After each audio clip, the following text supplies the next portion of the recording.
A paz do Senhor. Amém. Nós cantamos aqui, que nós descansaremos porque Ele é Deus. Nós cantamos aqui também sobre a bondade de Deus, liberar as crianças para poder ir para a aula delas, para o culto, onde elas irão aprender a palavra de Deus, assim como nós aqui. Então nós cantamos sobre a necessidade de descansar nesse Deus e que esse Deus é bom. Nós cantamos aqui da bondade de Deus. E só nos resta adorar, irmãos? Nós estamos no melhor lugar do mundo, que é a presença de Deus. Há muitos lugares que nós possamos ir e que a gente tem momentos muito felizes, de lazer, de encontrar pessoas que a gente gosta, mas nada se compara ao prazer que a gente tem em adorar o Deus vivo e verdadeiro, É como um peixe no mar, Ele está no lugar ao qual ele pertence. Então, quando nós estamos na presença de Deus, nós estamos plenamente no lugar, nós estamos no centro da vontade de Deus. Isso é muito maravilhoso. Então, vamos ouvir a palavra de Deus em Jonas capítulo 1. Convido a igreja a abrir em Jonas capítulo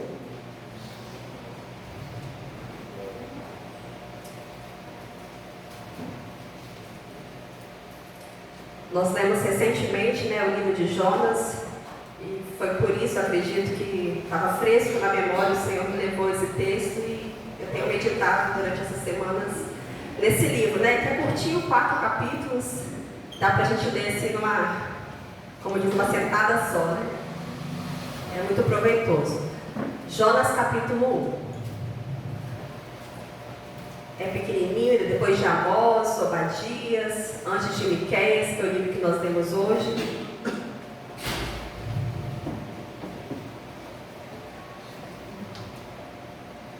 Jonas capítulo 1. Alguém ajuda a minha sogra?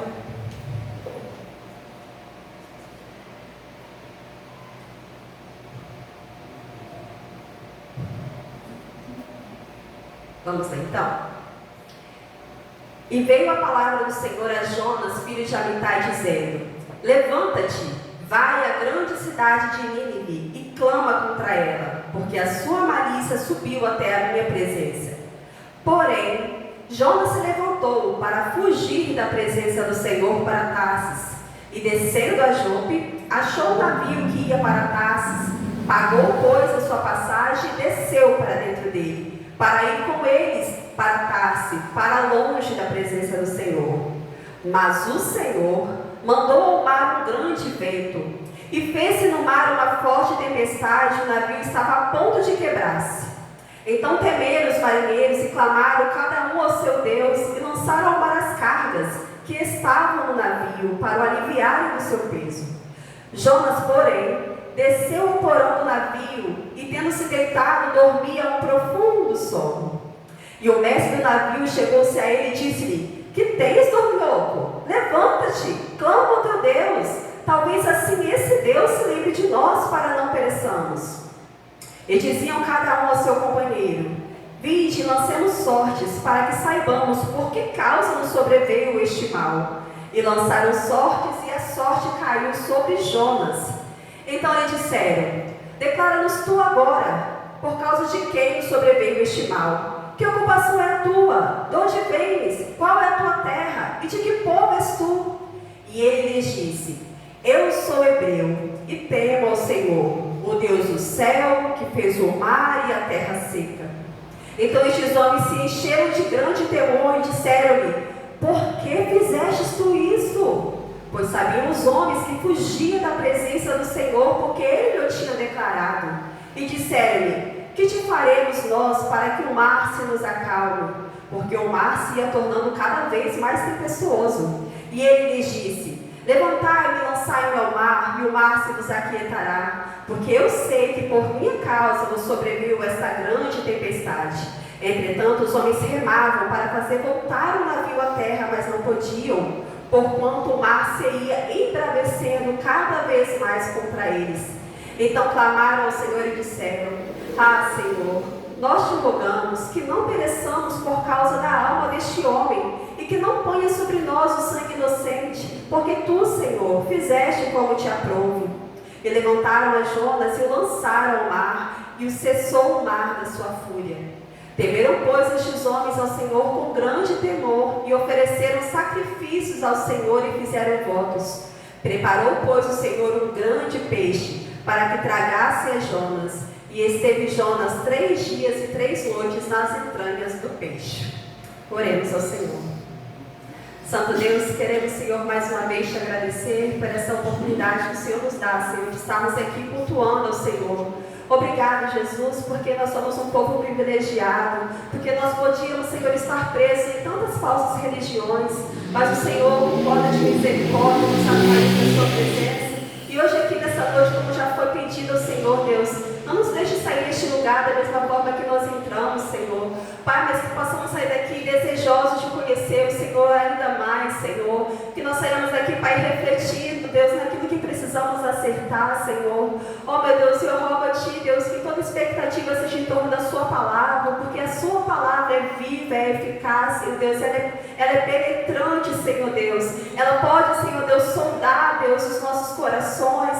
Ela pode, Senhor, ajustar o nosso caráter, Senhor, segundo o caráter do Senhor Jesus Cristo. E é esse nosso desejo e oração nesta noite. Fala conosco, Senhor. Abra os nossos ouvidos para que possamos ouvir a Sua voz. É o que nós te pedimos, já graças por tudo, Pai, em nome de Jesus.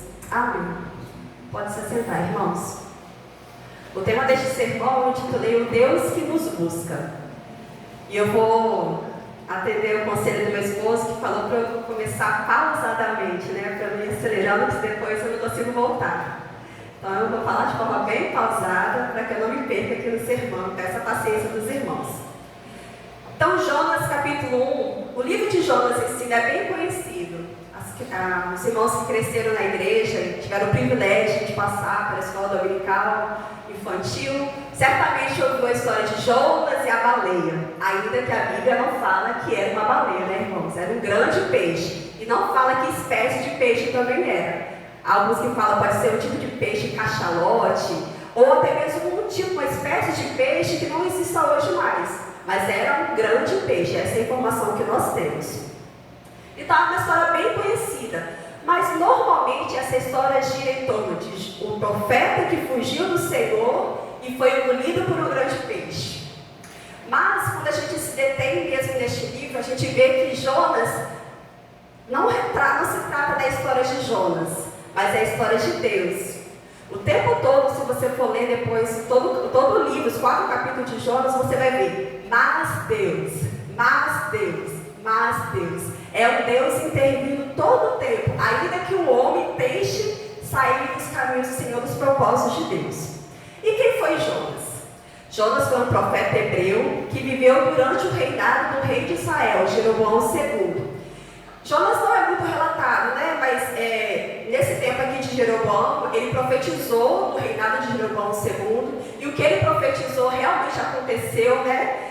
Jonas estava no momento em que o ministério dele estava em ascensão. A igreja de Jonas estava crescendo, estava chegando vários membros, vamos pensar assim, né? Conjecturando, mas ele estava com um ministério muito próspero. Ele realmente era um profeta de Deus. Nós iremos falar aqui de alguém que era crente, irmãos, não era um ímpio. Jonas era um profeta de Deus, era alguém que temia o Senhor. Então, ele era um servo de Deus que tinha um ministério promissor. Mas, assim como nós, havia na vida de Jonas algumas questões que precisavam ser tratadas pelo Senhor.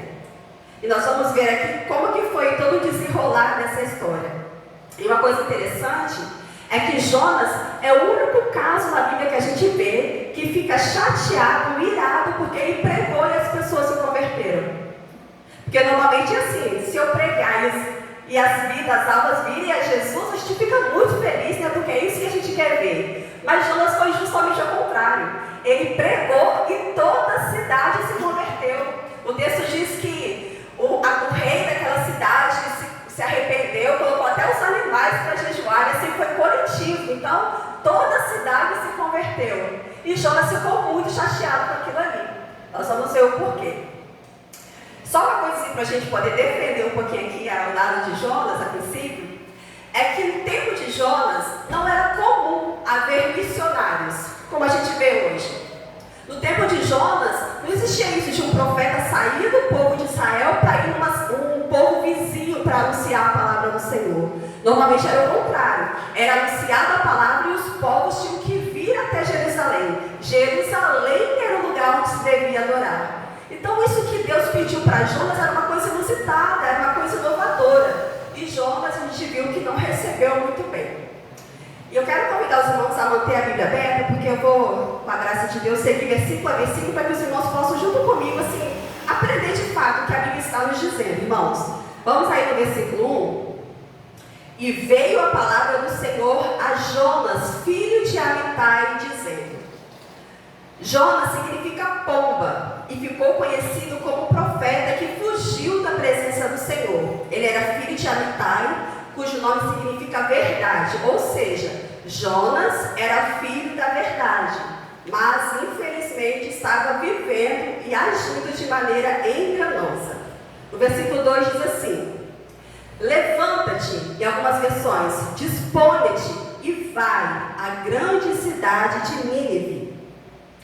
Nínive era a capital do Império da Síria, um grande império mundial e uma arqui-inimiga do povo de Israel. Então Deus está dando uma ordem para Jonas sair da sua cidade, sair do seu povo e ir a essa cidade inimiga. E o que era para ele fazer no versículo 2? E clama contra ela. E Deus dá razão disso, porque a sua malícia subiu até a minha presença. E de fato o império da Síria era marcado pela maldade, pela crueldade. Além de serem idólatras, eles eram extremamente cruéis com seus adversários. Não era uma nação fácil, era uma nação cruel, era uma nação que não tinha piedade dos seus opositores. Há relatos terríveis de como os assírios e ninivitas eram cruéis com aquelas pessoas que eles cativavam. Aí no versículo 3 diz assim: porém, Jonas se levantou para fugir da presença do Senhor para Tarsis. Deus falou: Jonas, levanta-te e vai. Ele se levantou, porém, para fugir da presença do Senhor. E a pergunta que fica é: por que Jonas quis fugir da presença do Senhor? Ele não era um profeta? Jonas não era crente? Ele já não tinha tido experiências com Deus? Ele não conhecia o Deus de Israel? Será que era simplesmente por medo dos assírios? Porque, irmãos, a gente concorda que é fácil, né, entre aspas, você pregar uma mensagem de bênção. Se ele tivesse saído com bênção de chegar para o povo e falar: olha, Deus vai abençoar vocês, Deus vai abrir as portas para vocês, haverá saúde, prosperidade. É uma mensagem que não confronta, né? É aceita. Agora ele estava indo para um povo extremamente cruel, inimigo do povo de Deus, para falar: olha, se vocês não se arrependerem, em 40 dias o Senhor vai destruir a todos vocês. Eu teria medo. Eu teria medo. Porque quem garante que você chegando lá eles não iriam, como já aconteceu com alguns missionários no decorrer da história, pessoas que eram homens de Deus, mas que chegaram em tribos e os canibais, enfim, né? Eles glorificaram a Deus em sua morte. Deus pode escolher glorificar o seu nome na morte dos seus santos, né? Mas será que era medo disso acontecer, que foi o impedimento de Jonas ir cumprir a ordem de Deus? Nós vamos ver que não. Jonas não quis pregar para o povo assírio porque ele sabia que se ele pregasse aquela mensagem, haveria uma oportunidade de arrependimento. E Jonas não queria que o povo de Nínive se arrependesse e se convertesse. Jonas sabia que se ele pregasse, ele sabia que Deus era misericordioso. E se o povo se arrependesse, Deus iria voltar atrás, não iria destruí-los. Então, era a chance que Jonas já tinha visto para que aquele povo fosse exterminado. Pensa, agora, se os ninivitas fossem exterminados, seria um inimigo a menos para o povo de Israel. Então, ele falou: não vou fazer isso. E como que a gente pode saber disso? Se a gente for lá no capítulo 4, pode virar a página da sua Bíblia, no verso 2, diz assim: e orou o Senhor e disse: ah, Senhor, não foi esta a minha palavra, estando ainda na minha terra? Por isso é que me preveni, fugindo para Tarsis, pois sabia que é Deus compassivo e misericordioso, longânimo, em grande benignidade, que te arrependes do mal. Está vendo aí, irmãos? Ele sabia que Deus tinha um coração mole. Mais ou menos isso, né? Eu sabia que se aquele povo se arrependesse, o Senhor iria voltar atrás e ele iria perdoá-los. Ele conhecia Deus. Então foi esta motivação pelo qual Jonas não queria e cumpriu o chamado de Deus. Jonas amava mais a sua nação do que a sua obediência a Deus. Ele achou que ele poderia fazer do jeito dele. E muitas vezes a gente acha que do nosso jeito é melhor do que o jeito de Deus, não é verdade? É como se a gente pensasse, como se Deus não tivesse todas as informações. Irmãos, Deus sabe. Ele sabe o fim desde o começo. Ainda no versículo 3, aí agora volta para o capítulo 1. Versículo 3. E descendo a Jope, achou um navio que ia para Tarsis. E Jope aqui, os irmãos vão lembrar, que é a mesma cidade onde Pedro tem aquela experiência.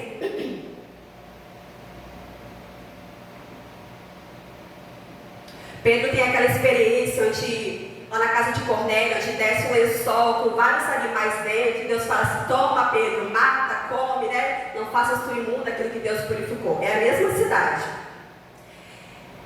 Então, ele desce dessa cidade, né, e acha um navio que vai para Tarsis. E alguém já disse uma frase muito interessante, né? Que sempre que a gente se dispõe a fugir da presença do Senhor, o diabo sempre deixa o barco pronto. Sempre que a gente se dispõe a seguir um caminho de desobediência, a oportunidade sempre será posta diante de nós. Pagou, pois, a sua passagem, aí no versículo 3 ainda, e desceu para dentro dele, para ir com eles para Tarsis, para longe da presença do Senhor. Então o profeta está disposto a pagar o preço para fugir da presença do Senhor. E isso nos ensina, para nós que a desobediência, fugir da presença do Senhor, sempre tem o seu preço, irmãos. A desobediência sempre cobrará o seu preço. Então aqui, até aqui nós vimos, né, a ordem de Deus de Jonas ir, se levantar e ir pregar um povo inimigo, apregoar uma mensagem de juízo. Jonas se levanta, vai no sentido oposto. E assim, só um detalhe aqui, é o seguinte: Deus manda Jonas ir para o leste, Nínive era em torno de 800 quilômetros de onde Jonas estava, e Jonas pega o navio para ir para o extremo leste. Era o fim do mundo. Ele foi assim, para o lugar mais longe que ele podia imaginar, para ficar longe da presença do Senhor. Que loucura, irmãos, não é verdade? Que loucura, porque se fosse um ímpio, a gente entenderia. Mas ele conhecia Deus, ele era um profeta, ele tinha experiências com o Senhor. Por certo, Jonas conhecia o Salmo 139. Eu vou ler para os irmãos, ó. Salmo 139, versículos 7 a 10, que diz assim: para onde me irei do teu espírito? Ou para onde fugirei da sua presença? Se subir ao céu, lá tu estás. Se fizer no inferno a minha cama, eis que tu estás ali também. Se tomar as asas da alva, se habitar nas extremidades do mar, até ali a tua mão me guiará e a tua destra me susterá. A gente fica tentado olhar para a história de Jonas e pensar: como pode alguém ser assim? Como pode alguém pensar que pode fugir do Deus que fez os céus e a terra? O Deus está no controle de todas as coisas. E como é triste saber, irmãos, que muitas vezes, apesar de nós sabermos a verdade, nós vivemos de formas tão distanciadas dessa verdade. Muitas e muitas vezes nós vivemos de forma muito incoerente, porque o que nos falta não é conhecimento da verdade. Aqui, acredito que não tenha nenhum novo convertido, né? Muitos de nós já tivemos anos e anos, né, expostos à palavra de Deus. Alguns de nós já leu a Bíblia toda, alguns de nós já, assim, estamos carecas de saber, né, o que é para ser feito. Não é por falta de informação, é por falta de obediência. Quando a gente analisa a nossa vida, a Bíblia fala coisas tão simples para o nosso dia a dia. Um exemplo, né? Não andeis ansiosos por coisa alguma. Antes em tudo, sejam as vossas petições conhecidas diante de Deus. E tem promessa nesse versículo, né? Deus de paz será com você. O Senhor guardará os seus pensamentos, os seus sentimentos. Outro exemplo: o pão nosso de cada dia dá-nos hoje. É Deus ensinando para a gente: o maná é diário. Todos os dias, o meu Pai, que conhece as minhas necessidades, Ele quer que eu, como filha chega aí e fala: pai, hoje eu preciso disso. Isso é sabedoria de Deus. Ele nos quer perto, irmãos. Deus poderia nos dar assim, um galpão cheio de bênçãos para a gente ir lá e pegar tudo que a gente quer, mas não, Ele quer relacionamento. Ele quer que diariamente nós chegamos para Ele e apresentemos as nossas necessidades. Eu falei aqui sobre a ansiedade, esse é tido como o mal do século. Nós estamos com tanto excesso do amanhã, e sabe por quê? A gente não confia que Deus está cuidando da gente. Eu falo pela minha vida, às vezes em que eu fiquei afundada nos meus pensamentos angustiantes, amargurantes, é porque eu tive a ilusão de que eu estava no controle do amanhã e eu não estou. Nós não estamos no controle do amanhã. Ou a gente acredita que Deus nos ama o suficiente para cuidar de nós, ou a gente está vivendo uma mentira, que não é cristianismo. Amém, irmãos? Glória a Deus. O Senhor falou tanto ao meu coração por meio dessa mensagem, e oração, que Deus fala no coração dos irmãos, sabe? Deus é tão misericordioso, irmãos, Ele nos quer perto dEle. E uma coisa que é muito maravilhosa, irmãos, é que Deus não permite que nós tenhamos paz, plena paz e alegria quando estamos longe da vontade dEle. E eu digo que isso é misericórdia porque a pior coisa para um homem é ter paz no pecado, é ter paz longe de Deus. É terrível porque o ímpio, ele não sabe que ele está perdido. É por isso que ele não busca um Salvador. A gente só busca um Salvador quando se dá conta da nossa perdição. O homem longe de Deus, muitas vezes, ele está cheio das suas autojustiças, das suas caridades, né? Ele acha que aquilo é suficiente e a gente sabe que não é. Mas quando o Senhor, por graça, abre os nossos olhos, a gente enxerga a nossa perdição e fala: Senhor, ai de mim, eu estou perdido. Ai de mim, Senhor, salva-me. As minhas roupas estão manchadas pelo pecado, meu coração impuro, a minha mente impura, eu preciso de um Salvador. Aí acontece a obra mais maravilhosa, que é nós nascermos de novo. E isso é maravilhoso. Então, irmãos, aqui, como eu já disse, Jonas era um homem crente, como eu e você. Ele era sim um homem temente a Deus, mas Jonas estava tão insensível à voz de Deus, que ele esqueceu de uma verdade muito poderosa. Não dá para fugir da presença de Deus. Não dá para fugir. E tentar isso traz consequências terríveis. E é triste, irmãos, como eu e você nos esquecemos de quem é o nosso Deus. Nós nos esquecemos de quão poderoso esse Deus é. Para Deus não tem dificuldade. Deus não tem que fazer planejamento. Eu só posso fazer. Deus é ilimitado. Não tem o seu problema que é tão assim. Nossa, para Deus é não abrir e fechar de olhos. É com uma palavra. Irmãos, o nosso Deus, com uma palavra, Ele fez tudo o que existe. Esse Deus é ilimitado em poder, ilimitado em força. E sabe o que é triste? É que a gente discernir esse Deus. Pensa bem, se o seu pai terreno aqui fosse não sei quem é o mais milionário hoje, mas fosse Bill Gates, que é um que eu conheço, de longe, né? Se o seu pai fosse Bill Gates, um homem que tem a conta assim, abarrotada, e você, diariamente, preocupado se no outro dia você ia ter dinheiro para pagar a conta de luz. Faz sentido? Vocês acham que os filhos desses homens ricos ficam preocupados porque eles não, se vão ou não ter dinheiro para fazer coisas da vida? Não, eles sabem que o pai deles tem recursos. Irmãos, o seu pai tem recurso, o meu pai tem recurso. Irmãos, Ele é todo poderoso. E essa não é toda a verdade, porque se Ele fosse só todo poderoso e não nos amasse, não resolveria muita coisa. Ele nos ama. E Deus provou o seu amor para conosco quando Ele já fez o mais difícil, que é providenciar a nossa salvação por meio de Jesus. Amém? Então até aqui nós vimos sobre as incoerências, né, que um crente como Jonas pode ter, e infelizmente nós também. Agora, a partir do verso 4, nós vamos ver sobre a intervenção soberana de Deus. Verso 4, acompanhe comigo. Mas o Senhor mandou ao mar um grande vento, e fez-se no mar uma forte tempestade, e o navio estava a ponto de quebrar-se.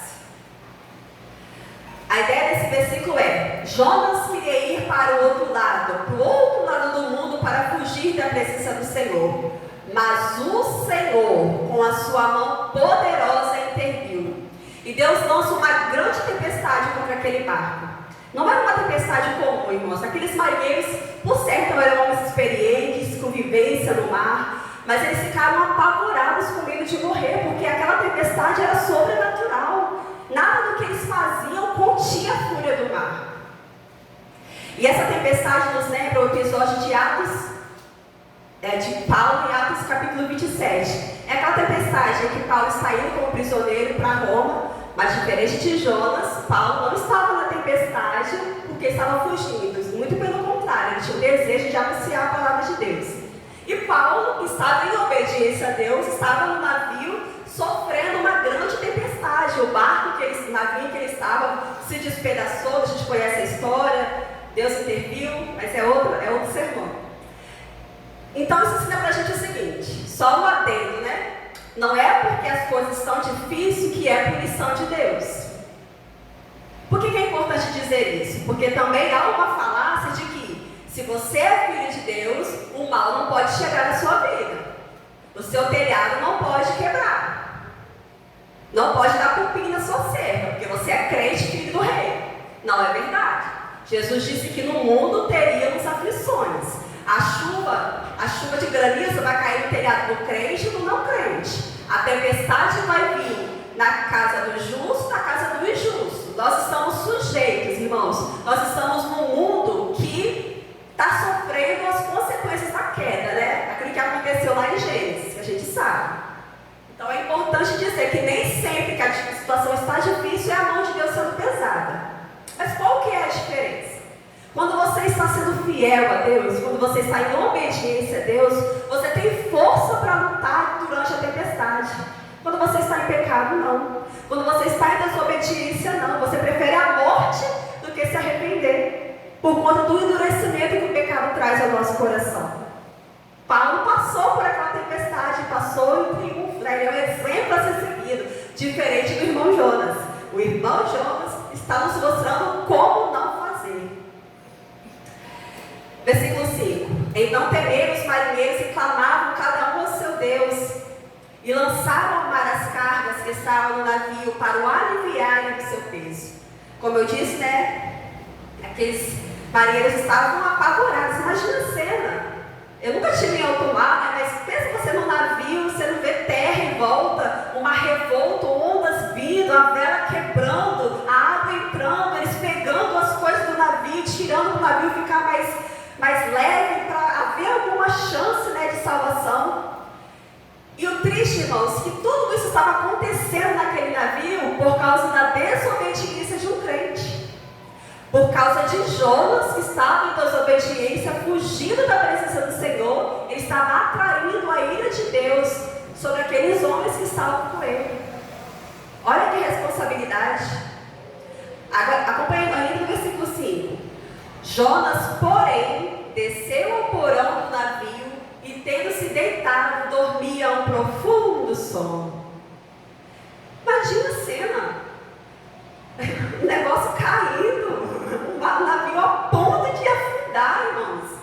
Como que alguém consegue dormir em meio ao caos?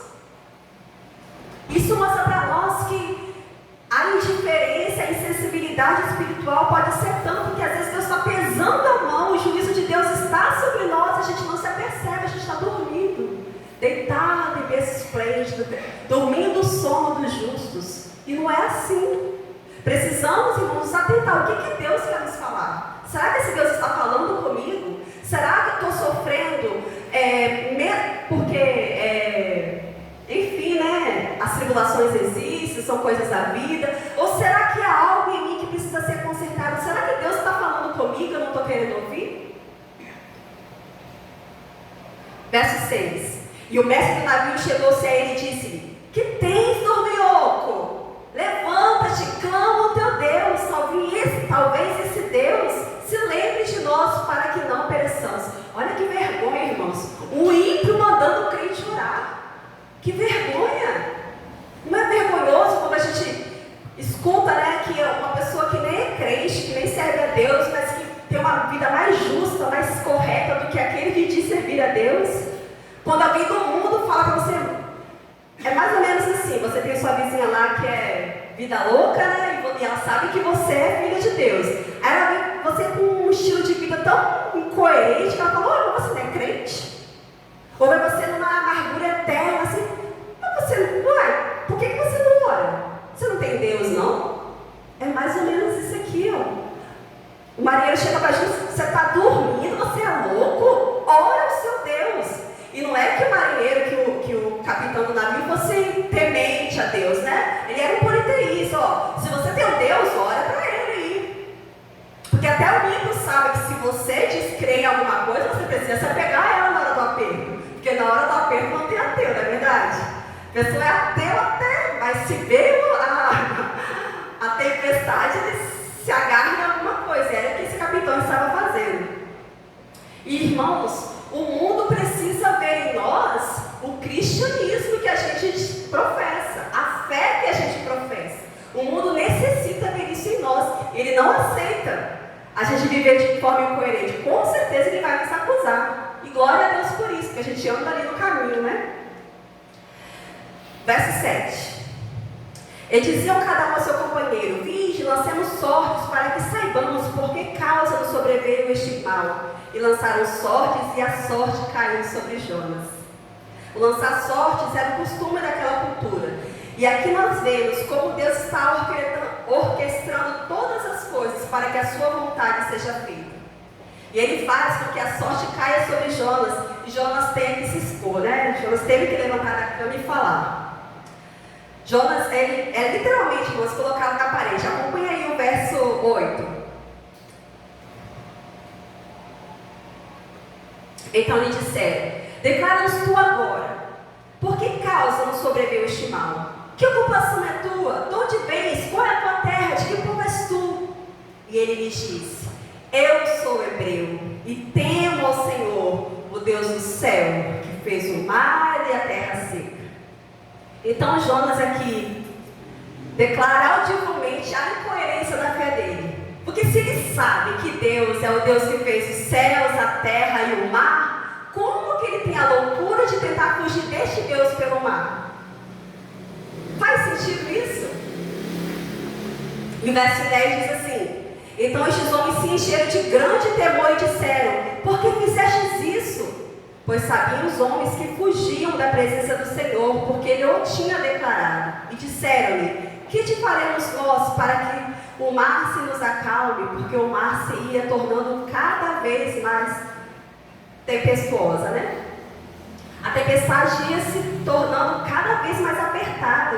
E eles disseram, tá, o Jonas contou, né, tudo por que ele estava fugindo da presença do Senhor. E eles perguntaram, o que nós faremos? Era quase um pedido, né? O que faremos para herdar a vida eterna? Prega para nós. Era a oportunidade que o profeta estava tendo de anunciar a palavra de Deus. Era deixa, né? É igual quando alguém chega para a gente, né, contando uma história triste, um problema, e a gente vê naquela oportunidade de apresentar Jesus, né? Era uma situação caótica, era o momento do homem de Deus se levantar, falar, olha, eu estava assim, mas eu vou buscar Deus aqui, eu vou me arrepender. Eu sei que Deus é todo poderoso, eu não deveria ter feito isso. Era a oportunidade de Jonas. Mas o que Jonas fez? O que Jonas disse aí no verso 12? E ele lhes disse, levantai-me, lançai-me ao mar, e o mar se vos aquietará. Porque eu sei que por minha causa vos sobreveio esta grande tempestade. Irmãos, ser lançado no mar é ser lançado para a morte. Porque não era ser lançado com colete de salva-vida, com uma boia. Não. Jonas sabia que quando ele fosse lançado, ele morreria afogado. Então a gente vê aqui que Jonas está mais disposto a morrer do que fazer a vontade de Deus. Que triste, né, irmãos? Você está disposto, eu prefiro morrer do que anunciar a palavra de Deus. Eu prefiro morrer do que obedecer a esse Deus. Entretanto, verso 13, os homens remavam para fazer voltar o navio à terra, mas não podiam, porquanto o mar se ia embravecendo cada vez mais. A gente vê aqui que esses marinheiros não eram homens assim, terríveis, né, cruéis. Eles quiseram ver uma forma de salvar Jonas, de não ser necessário lançar aquele homem no mar. Eles começaram ali a desfazer as cargas do navio, mas Deus não aliviou. Deus não vai aliviar para a gente enquanto a gente não estiver no caminho. Isso é muito bom, irmãos. Isso vai nos levar para esse lugar de arrependimento, de entender que Deus só vai tirar o peso da sua mão quando nós realmente entrarmos pelo caminho, né, pelo lugar. Todos nós aqui sabemos o que Deus está requerendo de nós. Todos nós aqui sabemos o que Deus requer de mudança em nossas vidas. Por melhores ou piores que nós sejamos, nós estamos muito aquém do projeto ideal, né? A minha oração é que Cristo, quando Ele voltar, ou Ele nos arrebatar, ou Ele nos levar para o meio da morte, eu não sei qual vai ser o meio de transporte, mas quando Ele voltar para nos buscar, que Ele nos encontre lutando todos os dias para sermos parecidos com o nosso Cristo. O verso 14 diz assim: então clamaram ao Senhor e disseram: ah, Senhor, nós te rogamos que não pereçamos por causa da alma deste homem, e que não ponha sobre nós o sangue inocente, porque tu, Senhor, fizeste como te aprouve. E levantaram a Jonas e lançaram ao mar, e o mar cessou da sua fúria. Aqui nós temos duas questões interessantes. A primeira delas é que o caminho de desobediência é o caminho de descida.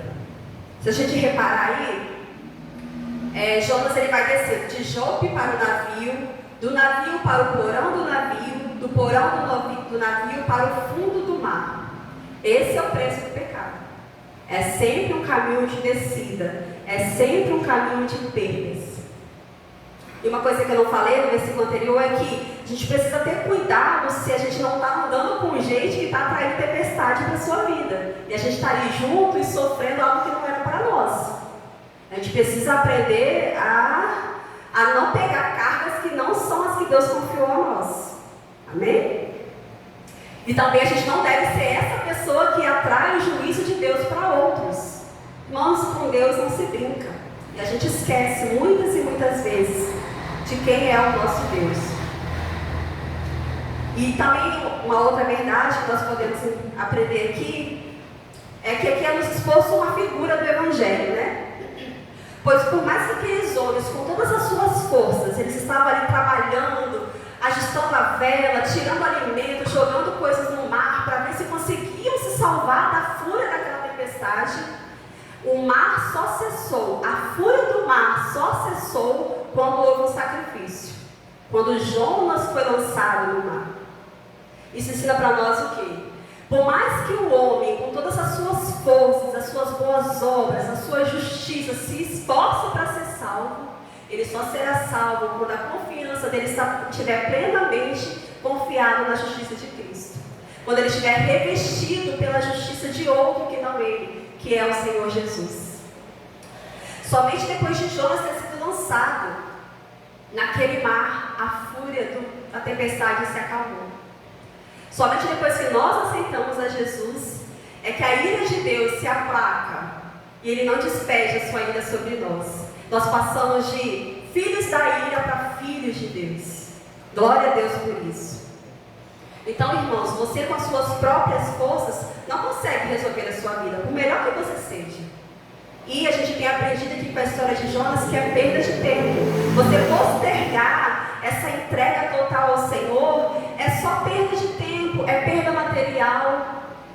Pensa, todo o empenho que Jonas está aqui, todo esse desgaste, esse sofrimento poderia ter sido evitado se ele tivesse se levantado e fosse na direção que Deus havia mandado. Às vezes, irmãos, vai dar quase o mesmo trabalho, obedecer e desobedecer, mas a gente se inclina para a nossa carne, e a inclinação para a carne é morte, não é verdade? A inclinação para a carne é morte, seja ela espiritual, sempre vai ser perda, irmãos. Verso 16: temeram, pois, estes homens ao Senhor com grande temor, e ofereceram sacrifício ao Senhor e fizeram votos. E olha aqui a grande ironia. Jonas estava fugindo de Deus para não pregar aos ímpios, mas Deus, que é soberano sobre tudo e todos, usou aquelas circunstâncias para se revelar àqueles marinheiros. E agora, aqueles marinheiros temem ao único Deus verdadeiro. A gente repara isso, no início cada um era o seu Deus. Mas depois de tudo aquilo acontecido, depois deles verem que quando Jonas foi lançado, imediatamente, isso não acontece naturalmente. Geralmente pela tempestade vai gradativamente o mar se acalmando, mas foi só Jonas ser lançado que o mar se acalmou. Eles viram que aquilo ali era a mão de Deus. E Jonas não queria pregar para ímpio, mas Deus fez com que Jonas pregasse para ímpio. E isso ensina para a gente o seguinte: a vontade de Deus não pode ser resistida. Deus será glorificado, seja com o nosso empenho ou apesar da nossa falta de empenho. Deus será glorificado, irmãos, Ele não precisa de nós. Se Ele tenta salvar alguém, Ele vai usar os recursos que Ele tem, que são infinitos, para salvar, para alcançar aquela vida. Ele tem anjos, Ele tem hostes celestiais a seu dispor, Ele tem homens ao redor do mundo, tementes a Deus, que estão dispostos a fazer a sua vontade.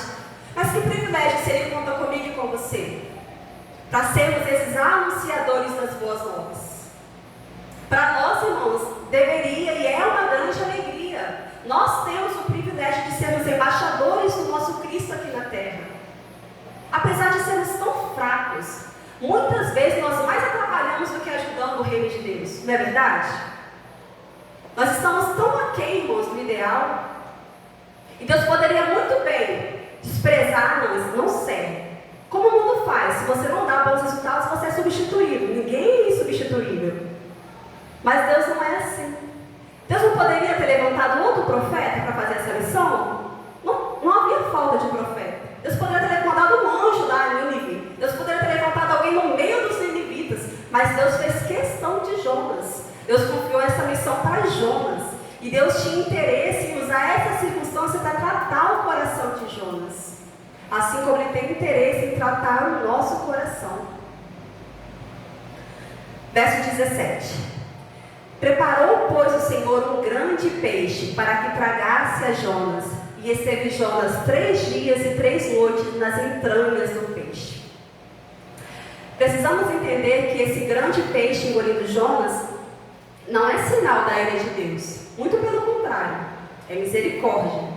Porque se Jonas não tivesse sido engolido por aquele peixe, ele teria morrido lá, fatalmente, não tinha para onde correr. O fôlego dele ia acabar em breve. Mas aquele grande peixe foi um sinal da misericórdia de Deus. E mais uma vez, Deus dando a oportunidade para Jonas. Ele teve 3 dias e 3 noites, para refletir, para pensar em tudo que estava acontecendo e buscar a Deus em arrependimento. E Ele dá essa oportunidade, irmãos, a mim e a você. Quantas e quantas vezes Deus já não nos buscou, nos lugares mais sombrios, mais distantes, onde nós estávamos tão insensíveis, com o coração tão endurecido. Mas Deus, com cordas de amor, com cordas de misericórdia, vai até nós. Por vezes estamos acostumados a ler a história do livro de Jonas e pensar que se trata da história de Jonas. Mas o livro é sobre Deus, como eu disse no início. Deus, que é soberano sobre o céu, sobre a terra, nos mostra como tudo que existe está sob o seu comando. O nosso Deus, irmãos, é um Deus altíssimo. Ele manda, olha que interessante, Ele manda e a tempestade obedece. Ele direciona para que a sorte recaia sobre Jonas. Ele dá a ordem e o peixe engole Jonas. Ele dá outra ordem e esse peixe vomita Jonas na areia. No capítulo 4, vemos Deus dando ordem a uma boboreira. Essa boboreira cresce, dá sombra sobre a cabeça de Jonas. Ele dá outra ordem, muda o verme, aquele verme vai lá e mata aquela boboreira. Tudo está sob o comando, tudo está obedecendo a Deus. O único ser que tem a ousadia de desobedecer a Deus é Jonas. O único ser, irmãos, na face dessa terra que tem a ousadia de não obedecer a Deus Criador sou eu e você. Tudo no mundo, o mar tem o seu limite, ele sabe até onde ele pode ir, os ventos obedecem à voz de Deus, só nós.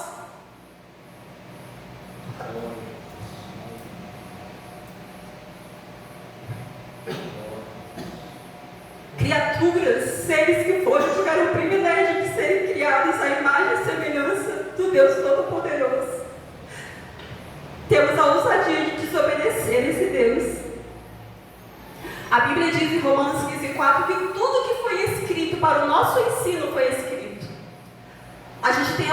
oportunidade de aprender com os erros dos outros, a gente olhar para a postura desse profeta e ver, não, esse não é o caminho. Fugir de Deus não é o caminho. Desobedecer a Deus não é o caminho. Deus governa céus e terra. É tolice da minha parte insistir nesse caminho de desobediência. Eu preciso parar de perder o meu tempo e voltar para a vontade de Deus. Eu preciso parar de perder o meu tempo e obedecer o que a palavra de Deus diz. Deus não vai mudar os seus mandamentos para que eu me ajuste. Não, é eu que tenho que me ajustar para obedecer os mandamentos de Deus. A gente conhece o final dessa história aqui. E o livro termina com uma pergunta, no verso 11 do capítulo 4.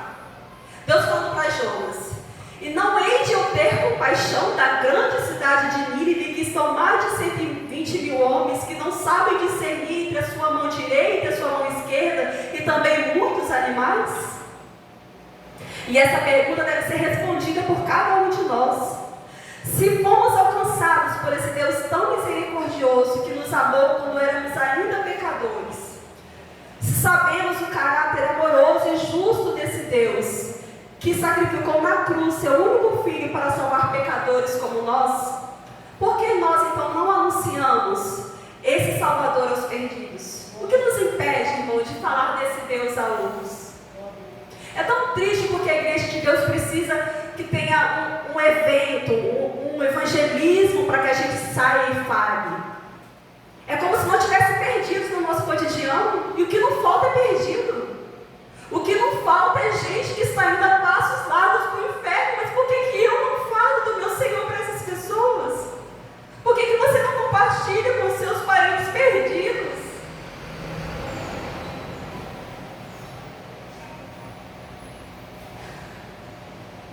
Eu fico pensando se... Tem até uma peça teatral, né, que se fala a pessoa perdida indo para o inferno, virando para o crente, falando: por que você nunca me falou disso? Por que você nunca me falou que é a minha salvação? Irmão, você não precisa ser um teólogo extraordinário que domina todas as doutrinas da fé, não. Alguém já disse, né, que evangelismo é um mendigo contando a outro mendigo onde encontrar pão. Você não teve a sua alma saciada? Você não encontrou o caminho de salvação? Por que então nós não anunciamos a outros? Nós não falamos: olha, Jesus pode mudar a sua história. Jesus é o caminho, é a verdade, é a vida. A nossa incumbência, irmãos, é pregar o mundo com a nossa vida. Sim, precisamos viver de forma que Cristo seja anunciado. E talvez, no decorrer da vida, a nossa Bíblia será a única Bíblia que o mundo vai ler. Precisamos viver de maneira correta. Mas não somente isso, precisamos também anunciar. Precisamos orar e pedir: Senhor, me dê oportunidade para falar da sua palavra. Me dê oportunidade para compartilhar o Evangelho. Me dê oportunidade para ser luz em meio às trevas.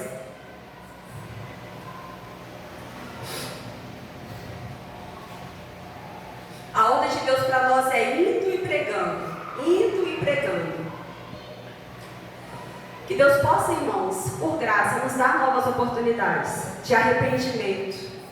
Se nós deliberadamente estamos traçando um caminho de desobediência, que o nosso Deus, mais uma vez, tenha misericórdia de nós e nos atraia para a sua presença com cordas de misericórdia, com cordas de graça.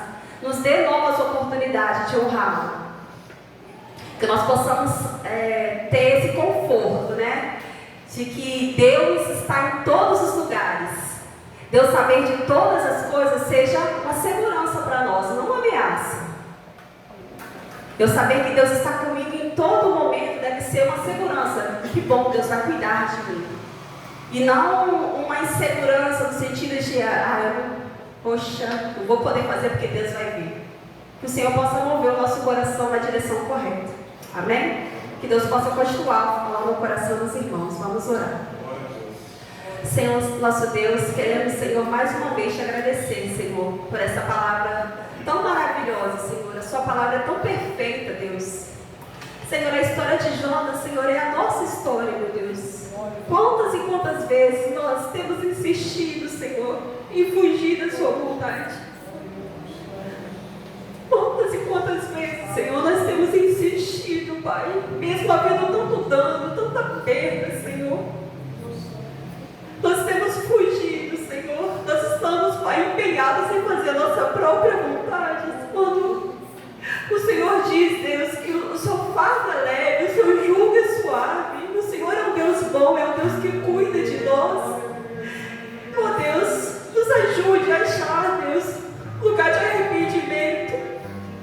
O Senhor, Deus, já por tantas vezes nos perdoou, Senhor. O Senhor por tantas vezes lavou as nossas vestes.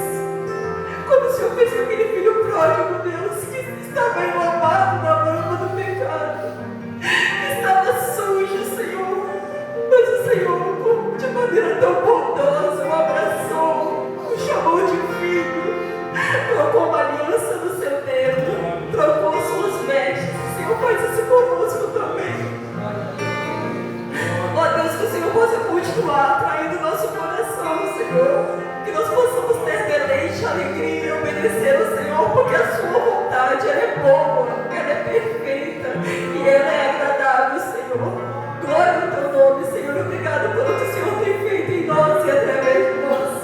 Eu te louvo, Senhor, eu te glorifico e eu te exalto, Pai.